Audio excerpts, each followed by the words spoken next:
सलाम। अपना नाम, आपका नाम क्या है? मेरा नाम फैसल मसीह है और मैं डिस्ट्रिक्ट कसूर से हूँ। और मैं आपका पेशा क्या है? सर प्राइवेट जॉब करता हूँ मैं, और मेरा थोड़ा शौक है कंपैरेटिव रिलीजन का, तो मैं उसके बारे में क्वेश्चन करना चाहता हूँ। आप क्रिश्चियन हैं? जी सर।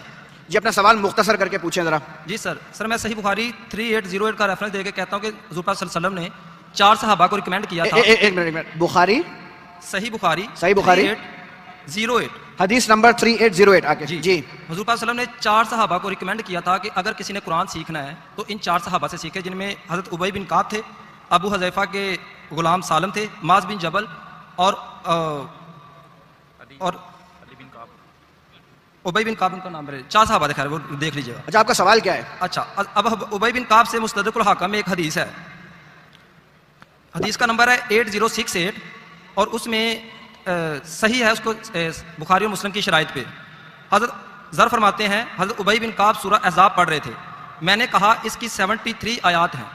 उन्होंने फरमाया सिर्फ मैंने कहा सिर्फ, आपने फरमाया मैंने देखा यह सूरह तो सूरह बकरा के बराबर है, और हम इस आयत में जो पढ़ा करते थे उसमें यह भी थी शादीशुदा मर्द और शादीशुदा औरत जब ज़ना करे तो इन दोनों को लाजमी तौर पर रिजम कर दो, अल्लाह ताला की तरफ से सजा है। इसी तरह की हदीस सूरह बकरा भाई साहब आप रेफरेंस 2-3 दे चुके हैं, आप अपना सवाल पूछें। आपका सवाल क्या है?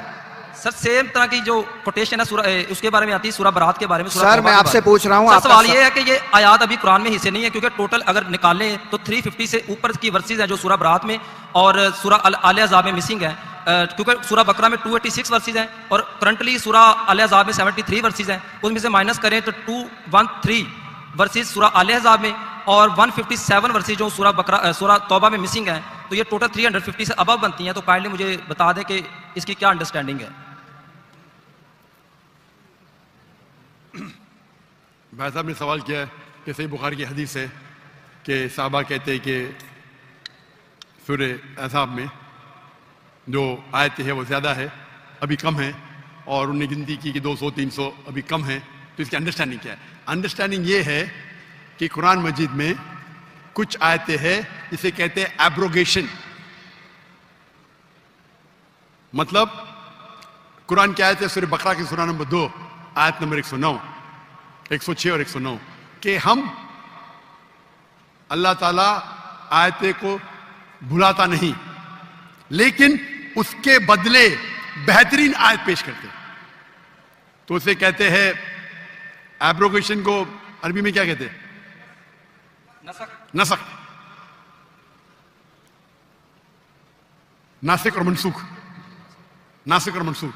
तो इसकी अंडरस्टैंडिंग ये है कि कुछ हदीस भी मनसूख हो जाती, मतलब अभी एप्लीकेबल नहीं। तो उसी तरीके से कई कुरान के आयतें हैं जो अगर जो स्कॉलर्स है वो स्टडी करके ये करते, रिसर्च करके पता चलता है कि कुछ नासिक और मनसूख है, मतलब एब्रोगेट की जाती।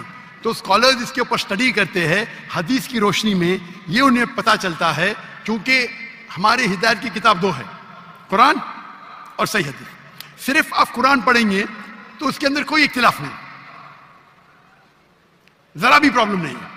जब हदीस पढ़ते हैं तो हदीस 3 किस्म की होती है, मोटे मोटे है तो किस्म, एक सही, एक ज़ईफ और एक मौजू।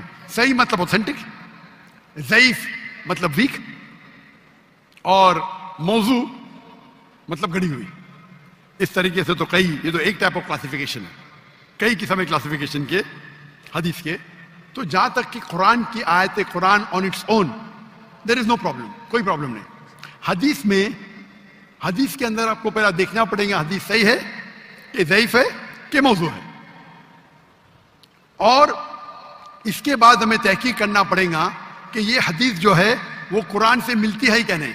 तो इसके अंदर मुहद्दिस, कुरान के फस्अलू अहल ज़िक्री इन कुंतुम ला तालमून, उससे पूछो जो एक्सपर्ट है।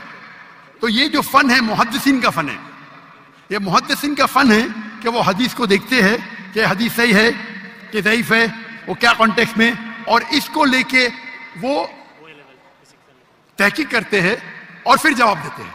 तो ये फन है मुहद्दिसीन का। किसका? जो हदीस के एक्सपर्ट है। तो कुरान कहता है फस्अलू अहल ज़िक्री इनकुन तुलाता, उससे पूछो जो एक्सपर्ट है। तो ये एक फन है। एक आम इंसान को जांचना ये हदीस सही है क्या नहीं, वो डिफिकल्ट है। हर फन का माहिर होता है।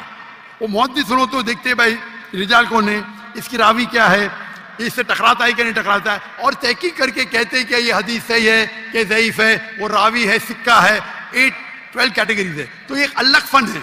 तो वो फन को बेस करके वो तहकीक करके फिर जवाब देते हैं। तो ये मुहद्दिस ही नहीं जवाब दे सकेंगे क्या ये कितने आयते हैं। ये मैंने जवाब दे चुका। जवाब देने के बाद भी आप फिर से दोहराते क्योंकि आपके जहन में सवाल है। जाकिर भाई ने जवाब दे दिए, फिर से दोहराएंगे क्योंकि आप जाकिर भाई को सुनते ही नहीं। आप समझ रहे? तो ये जवाब तो मैंने पहले दे चुका हूं, फिर से आप रिपीट कर रहे। वो आदत है रिपीट करने की, माइक पे आके रिपीट करना, राइट पे आके रिपीट करना। ये जवाब तो मैं दे चुका हूं 1 घंटा पहले, फिर से क्यों दोहरा रहे? मैं जवाब सेम रहेगा। हम जब कहते हैं करने का, तो आपके पादरी को डिबेट पहले क्या होना, कितने पादरी है, कितने प्रीस्ट है दुनिया में, कितने ओरेटर है, कितने डिबेटर है जो लाख का मजमा इकट्ठा कर सकते। अगर दम है तो डिबेट करो ना।